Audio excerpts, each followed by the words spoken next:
नमस्कार, स्वागत है आप सभी का राष्ट्रवाणी में। मैं हूं आपके साथ सुमन। पश्चिम बंगाल में राजनीतिक सत्ता परिवर्तन के बाद से जो दृश्य सामने आ रहे हैं, उन्होंने पूरे देश का ध्यान अपनी ओर खींच लिया है।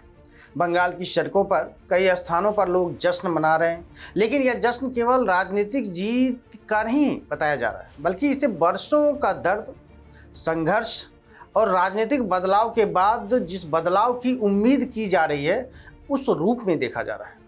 कई इलाकों में बंगाली हिंदू समुदाय के लोगों की भावुक प्रतिक्रियाएं सामने आई है, जहां लोग खुशी के आंसुओं के साथ बदलाव का स्वागत करते दिखाई दे रहे हैं। राजनीतिक विश्लेषकों का मानना है कि लंबे समय से चले आ रहे वैचारिक संघर्ष, राजनीतिक और सामाजिक तनाव और स्थानीय राजनीतिक परिस्थितियों के कारण इस चुनाव परिणामों को कई लोग ऐतिहासिक मोड़ के रूप में देख रहे हैं। बंगाल का इतिहास विभाजन, राजनीतिक हिंसा, वैचारिक टकराव और फिर सत्ता संघर्ष से जुड़ा रहा है। ऐसे में वर्तमान बदलाव को लेकर अलग अलग वर्गों की प्रतिक्रियाएं भी बेहद तीखी और भावनात्मक हैं। कई समर्थकों का कहना है कि यह परिणाम केवल चुनावी आंकड़ा नहीं है, बल्कि दशकों से महसूस किए जा रहे राजनीतिक असंतोष की अभिव्यक्ति है।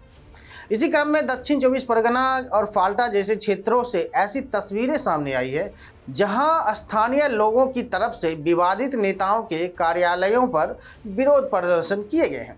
कुछ स्थानों पर भगवा झंडा फहराने और राजनीतिक प्रतीकों को बदलने की घटनाएं भी चर्चा का केंद्र बनी हुई है। जहांगीर खान जैसे स्थानीय नेताओं के खिलाफ बढ़ता जनाक्रोश भी इसे बड़ी राजनीतिक बदलाव का हिस्सा माना जा रहा है। आरोप है कि चुनावी हिंसा, दबाव और कथित राजनीतिक संरक्षण के खिलाफ लोगों का गुस्सा अब खुलकर सामने आ रहा है। वहीं दूसरी ओर टीएमसी के कुछ नेताओं का बयान भी चर्चा में है। हुमायूं कबीर का एक बयान सोशल मीडिया पर तेजी से वायरल हो रहा है, जिसमें उन्होंने चुनावी हार को लेकर तीखी प्रतिक्रिया दी है।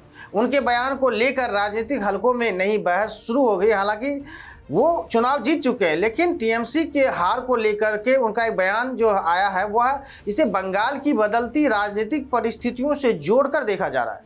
बता दें कि उन्होंने साफ और स्पष्ट शब्दों में कहा है कि टीएमसी हार गई तो बहुत अच्छा हुआ। आगे क्या कुछ कहा, आप सुनिए। ये माहौल ऐसा हो गया, जो टीएमसी खत्म हो गया स्टेट से। टीएमसी जो लोगों को ऊपर जुल्म किया, लोगों को ऊपर पैसा लूटा, वो टीएमसी खत्म होने के ज़्यादा जुलूस बढ़ गया। लोगों को इतना सारे जुलूस आ गया, जो टीएमसी खत्म हो गया, इसीलिए मेरा इतना भीड़ हो रहा है। हालांकि राजनीतिक विशेषज्ञ यह भी मानते हैं कि किसी भी लोकतांत्रिक परिवर्तन को सामाजिक संतुलन, शांति और फिर कानून व्यवस्था के दायरे में ही देखा जाना चाहिए।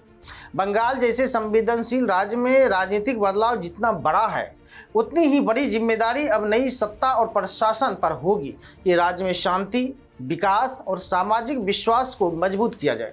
फिलहाल बंगाल में जो माहौल दिखाई दे रहा है, वह केवल सत्ता परिवर्तन का संकेत नहीं है, बल्कि एक नए राजनीतिक अध्याय की शुरुआत के रूप में देखा जा रहा है। आने वाले समय में यह स्पष्ट होगा कि यह परिवर्तन राज्य के सामाजिक और राजनीतिक ढांचे को किस दिशा में ले जाता है।